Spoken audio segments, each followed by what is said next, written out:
আপনি নামাজ পড়বেন, চেহারা আলোকিত হবে।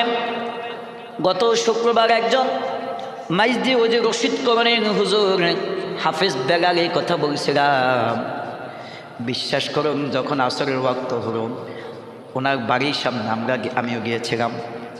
ওখানে আসরের দুইটা জামাত হলো। প্রথম জামাত আমি পাই নাই, পরের জামাতে আসর আদায় করেছিলাম। যে তখন আমি এই সুযোগে হুজুরের চেহারা মোবারক দেখলাম, দেখতে পেলাম যে মনে হয় একজন জান্নাতি মেহমান।